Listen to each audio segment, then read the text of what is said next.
I'm showing you how to use Nitro client for Minecraft Bedrock Edition. As you can see, here I am on the latest version, and I have a Nitro Lite hold up right here. If you want to download this, then I will link it down in the description below, but this tutorial is going to be showing you exactly how you can use this client, basically all the ins and outs of using this. So starting off, we have a few tabs. We have combat, movement, visuals, and then some settings. I'll go over all of these individually. And we're going to be starting off with the top one, which is combat. For this, we have two things. We have reach and a clicker. So first off, for the reach, basically what reach does is allows you to reach further inside of Minecraft.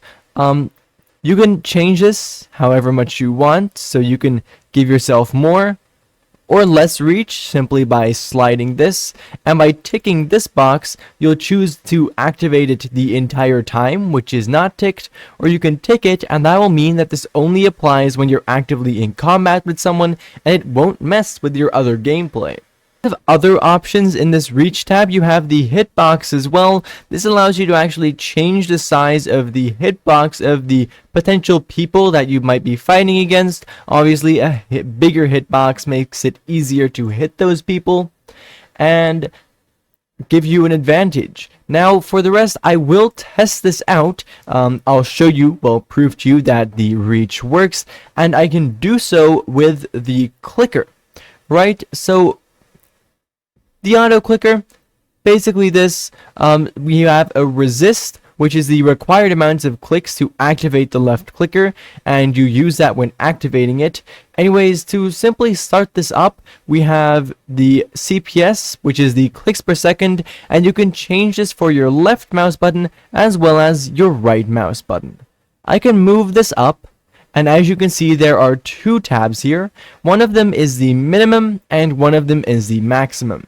In this case, I have set 6 to the minimum and 12 to the maximum, meaning that my CPS will always be in between 6 and 12 clicks per second. If I set this both to 20, I'm always going to be getting 20. If I set this both to 11, then I'm always going to be getting 11.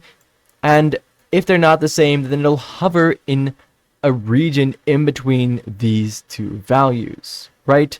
And basically, we can do this simply by having that set like that right now. I can press down the left mouse button and it is going to start auto-clicking for us, right? Obviously, this works the exact same way with the right mouse button, and then you can set this to whatever you want, right click, and then it'll start auto clicking with the right mouse button. Now, to use this or activate it inside of Minecraft, I only have to simply click on the left mouse button and it'll automatically start auto clicking, right? And if you want to do more, then you can slide the resist up, and then basically, if this is at 4, for example, I need to press my left mouse button 4 times before it actually enables the auto clicker, which it has done now, right? And this can for example, prevent you from activating it accidentally, or allow you to only activate it at certain times. For the rest, you can also set the delay, which is basically the detection time within the time that it takes for you to click these resist keys. Anyways, for the rest, we have the window check, which in this case is Minecraft, and in this case, with this enabled, the auto clicker will only work when I'm inside of the Minecraft window. If you want to set this to a different window, you can simply take the name of the window, which is this one right up here, and put this into there. And for the rest, we also have a few more options. We have the avoid menus option. So for example, I won't be auto clicking when I'm managing my inventory or stuff like that, because obviously that won't be ideal. So I definitely recommend keeping that on. It is on by default. Then you have the resist menus, which requires you to meet or exceed the set amount of resistance click to activate the right clicker while within the screen menus. Then you have the break blocks option, which will enable or disable breaking blocks with or whilst using the auto clicker. And then you have priming as well, which is similar to the resist, as in it blocks your auto clicker unless you do something. In this case, it requires you to press both mouse buttons at the same time to prime the right clicker. So you need to press both of them at the same time, and only then the right mouse auto clicker will enable. Anyways, basically, that's that. I now have the auto clicker enabled, and I can use that to show you guys the reach. It's currently set to 3.00 meters or 3 blocks. So I can go here and I'm about to break it. There we go. So I broke it while standing pretty much dead center on this block. And then, for example, I can put this all the way up. Obviously, that's kind of blatant, so you shouldn't do that in game. But here I broke it. Right around here, I went a little faster, so it's not very exact. But as you can see, there was quite the difference there. Also, I forgot to mention, with the reach, you have the hitbox, right, which you can set to a value, and you have the shadow as well. Basically, my shadow is there. I can see it. It's this thing I'm currently standing on. That's my shadow. All mobs have this. You don't really notice it that much, but basically, you can increase the hitbox size of other people, and to match that, you can also increase the shadow, which you can see that happening right there.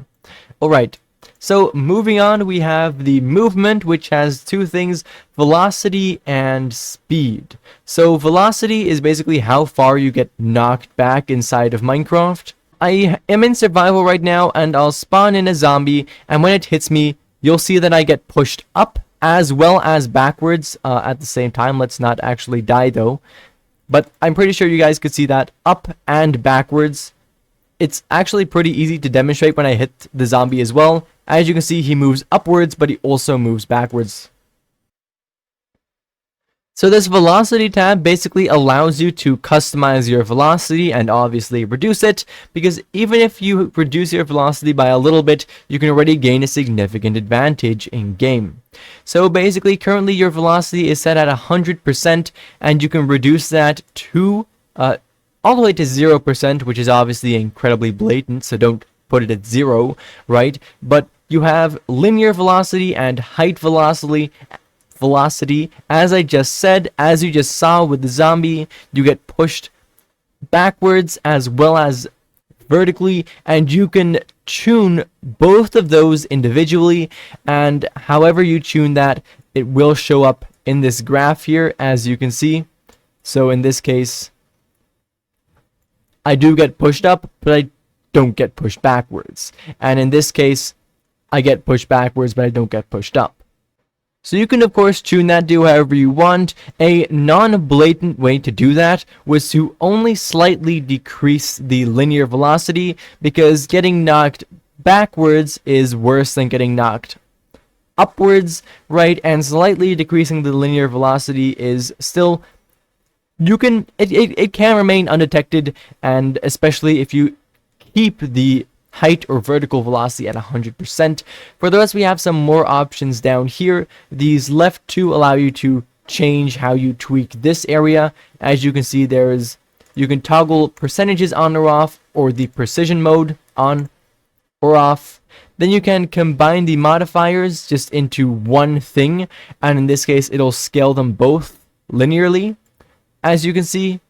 And you can also choose to only have this activated during combat.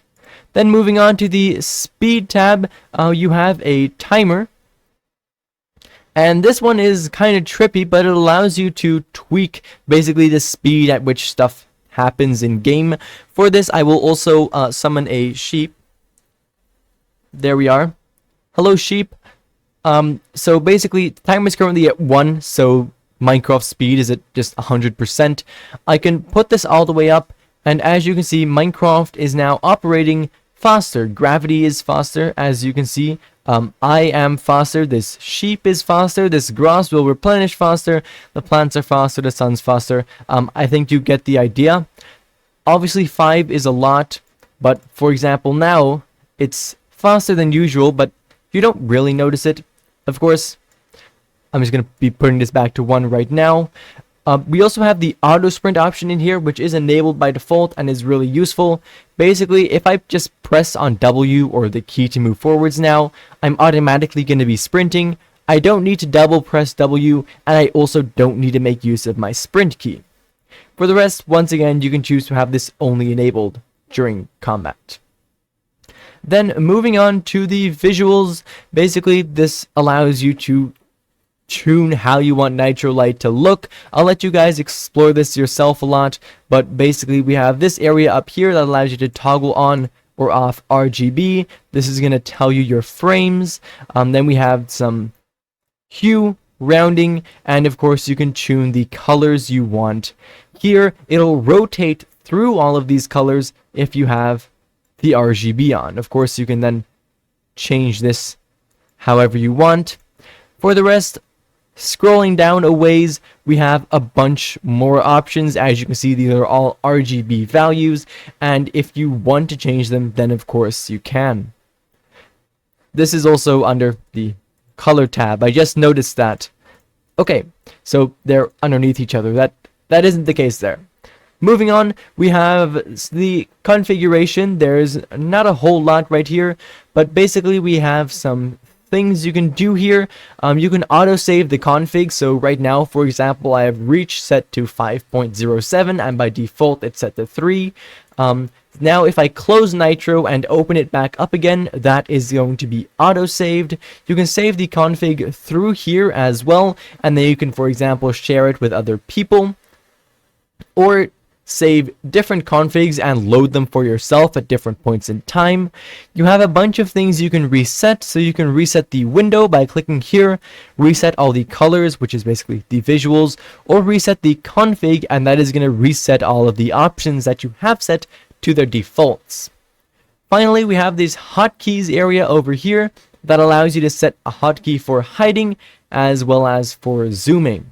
And I'll set both of those to just a random key. You can press on this thing right over here, and then any key, so for example J, or in this case K, right, and then those hotkeys have now been set.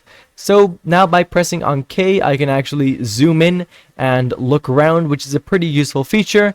And then the keybind of J is something that's gonna completely hide the client. As you can see, it disappears from my screen, it disappears from my taskbar, it's nowhere to be seen, and I can press on J once again and it's going to magically reappear, which is quite cool. Obviously you don't want to set that to something that you might press accidentally.